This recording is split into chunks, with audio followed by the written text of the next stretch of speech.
je vais développer. Il faut clarifier, on a deux types d'hyperviseurs, hein, je vous disais largement reconnus. On a le type 1, type 2. Hein. Le type 1, c'est ce que j'appelle le bas niveau, hein, c'est ce qu'on appelle le bare metal. D'accord? Et on a le type 2 qui sont dits hébergés. Hébergés, je vous le disais, vous les connaissez tous, les hyperviseurs hébergés. C'est du VMware, ES6i, on a Fusion sous Mac, on a Microsoft Hyper-V, on a le fameux KVM sous Linux. D'accord? Et on en a d'autres. D'accord?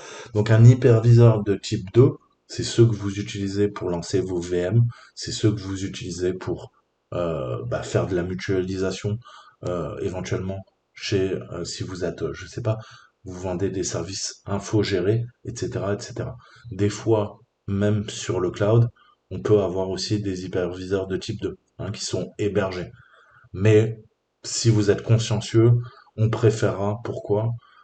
Du bare metal.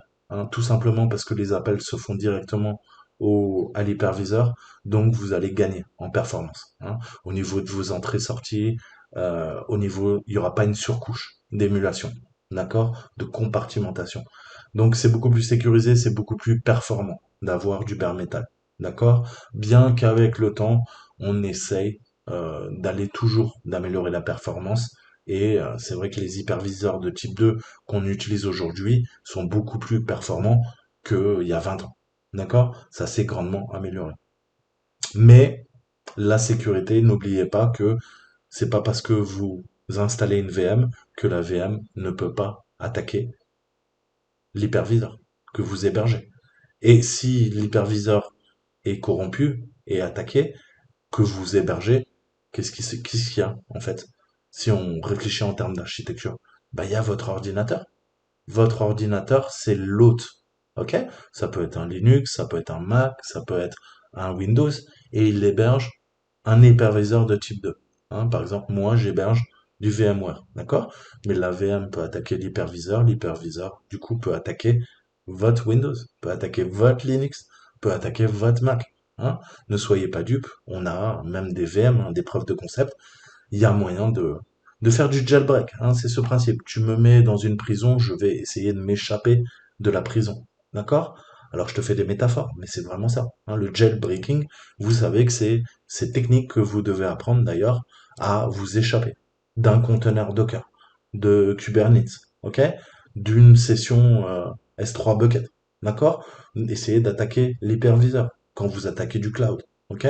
Tout ça, c'est des techniques qu'on apprend s'échapper de celle Linux, s'échapper, je vous disais, d'un Docker, trouver des failles pour pouvoir monter ces niveaux d'abstraction. D'accord? Alors, donc, hyperviseur, hein, sur tout ce que je vous disais en préambule dans la vidéo, je ne parle pas de vos hyperviseurs. Je parle des hyperviseurs type 1, pas ceux hébergés, donc je parle de bare metal. D'accord? Et vous le verrez, hein, typiquement, même quand vous allez sur la page de Kali Linux, télécharger, vous avez plein de versions de Kali, et il vous dit, choper la version bare metal, c'est la plus efficace. Hein, la plus efficace si c'est installé en bare metal. Et en effet, franchement, si vous avez de l'argent, le mieux, c'est pas de faire tourner Kali, quoi, sur votre ordinateur. C'est d'avoir une bonne connexion Internet, payer du cloud, hein, et héberger une machine directement sur un hyperviseur type 1 et installer un Kali dessus. D'accord? Comme ça, vous avez ce principe de compartimentation et vous pouvez vous connecter à Kali, à votre machine à distance, en SSH et lancer vos pentests depuis votre machine, depuis le cloud. Ok? Et en test d'intrusion, c'est ce qu'on fera. Moi, j'ai pas le portable que je vous montre dans les vidéos. C'est pour ça quand il y a des gens qui me disent, hein, on en a vu un sur le Discord, ouais, mais t'as vu, il utilise tel ou tel logiciel. Eh, t'as vu, sur son ordinateur, il y a Dropbox, le mec, il se dit hacker et tout ça. Mais vous croyez vraiment que je vais vous montrer l'ordinateur que j'utilise pour faire mes pen tests? Si j'étais un Black Hat, tu crois vraiment que je vais te montrer mes adresses MAC, les logiciels que j'utilise, le hostname de mon ordinateur? Je le montre à toi, je le montre aux agences de renseignement. Si je me fais passer pour un hacker, tu crois pas qu'on va se renseigner sur moi? Tu crois que je suis assez con pour faire tout ça? Tu m'as vraiment pris pour une bille, hein? Et là, je salue, un des gars qui a posté sur un Discord. Il se reconnaîtra. Qui a pas voulu d'ailleurs discuter avec moi, étrangement. Bref, passons. D'accord? Donc, encore une fois, ne soyez pas dupes, je vous montre des trucs. Vous connaissez pas tout de ma vie. Et c'est tant mieux comme ça. Comme disait ma grand-mère, pour vivre heureux, vivons cachés. Eh ben c'est pareil. C'est ce que fait la NSA avec vos ordinateurs, les gars. Et quand je dis la NSA, vous savez que c'est juste une agence à 3 lettres de plus. Vous en avez plein chez vous, elles ont 4 lettres. Donc la virtualisation doit être activée via un paramètre du microprogramme pour activer le démarrage sur le matériel nu d'un hyperviseur. Quand on dit nu, on parle de bare metal. Bare metal, matériel nu. J'aime pas trop cette expression, donc bah ouais, on utilise encore des anglicismes. Mais depuis le temps que vous regardez mes vidéos, vous savez que j'adore les anglicismes. Malheureusement, c'est un mal nécessaire quand on fait de l'informatique. D'accord? Donc on a les VMX. Vous savez tout simplement que quand vous installez quoi? Une machine virtuelle, hein, vous avez des fichiers VMX qui sont créés automatiquement par VMware. Ça veut dire quoi? Ça veut dire extension de machine virtuelle. Ok? C'est pour ça. Et regardez vos VM, si vous avez VMware, vous allez voir que vous avez une virtual machine extension. Moi, j'ai un fichier kali.vmx. D'accord? Donc tout ça, il faut comprendre comment ça s'imbrique. Et les extensions de machine virtuelle VMX, eh ben, ils sont utilisés dans le processeur Intel. Hein. Vous avez une fonction VMX, alors ça porte plusieurs noms, qui vont permettre tout simplement d'utiliser les instructions qui sont liées aux hyperviseurs et de faire une certaine couche d'émulation. On a ce principe aussi IOMMU qui permet de faire des appels en plus bas niveau au niveau de vos périphériques et ça permet d'accroître la performance quand vous tournez soit sur une machine bare metal, soit sur un type 2 hébergé. D'accord? Et on a deux types de VMX. On a du root, ce qu'on appelle du root VMX, pas très compliqué, VMX root et du non-root. D'accord? VMX non-root. Alors, quelle est la différence? Le VMX Route, vous devez comprendre ça si vous voulez travailler plus tard dans le cloud euh, ou bien comprendre comment ça fonctionne en fait. Encore une fois, c'est que la théorie, je ne peux que vous encourager à aller voir des vidéos beaucoup plus beaucoup moins théorique, beaucoup plus pratique. Encore une fois, je ne peux pas vous donner des cours sur mon temps libre gratuitement en architecture. Je ne peux qu'aborder certains sujets puisque c'est extrêmement complexe et vous pouvez passer plus de 5 ans de votre vie à comprendre le fonctionnement d'un processeur, que ce soit les hauts niveaux d'abstraction, les bas niveaux et comment ça fonctionne, comment on programme, qu'est-ce que le code machine, le code assembleur, etc., etc. hein. Donc les opcodes, les registres, vous savez que c'est un travail de longue haleine, mais c'est vraiment intéressant. Je ne peux que vous encourager, mais on commence rarement par ça. Commencez par les hauts niveaux d'abstraction, maîtrisez-les parfaitement, maîtrisez votre couche applicative, maîtrisez votre userland, et ensuite vous descendrez. Vous allez creuser, c'est comme Alice qui creuse, qui tombe au fond du terrier. Hein et après elle se rend compte qu'il y a un monde qu'elle connaissait pas. Ben, c'est pareil, je vais vous faire une métaphore. Alice, il y a deux mondes. Il y a le monde de petite fille, le monde réel, la matrice, et ensuite elle creuse. Elle se rend compte qu'il y a un monde qui est à l'opposé, diamétralement opposé, l'effet miroir. D'accord? Il y a un monde qu'on superpose à ton monde que toi tu connais. Et ben là c'est pareil. Tout ce que je vous parle, toute cette technologie, c'est l'underworld, c'est le monde souterrain de l'informatique. Il y a des gens qui savent et il y a des gens qui savent pas. Ok? Moi, je te conseille de savoir parce que tout se passe là-dedans. Donc, dans le VMX Route, l'hyperviseur, il a un accès à des instructions de virtualisation spéciales qui sont disponibles pour aucun autre processeur. D'accord? L'hyperviseur, il s'exécute avec un DPL défini sur 0, mais l'hyperviseur, qui va s'exécuter en mode racine VMX, va être isolé du système d'exploitation invité, virtualisé.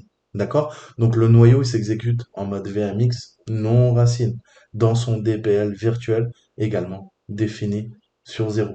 D'accord? Donc ça, il faut bien le comprendre. C'est pour ça que le VMX root est beaucoup plus sécurisé que quoi? Le VMX non root. D'accord? Puisque là, on a une couche de virtualisation. Donc le processus de démarrage, on a le firmware actif, VMX, on a le firmware qui va démarrer, le fameux PCH, SSM, Intel ME, on a plein de trucs.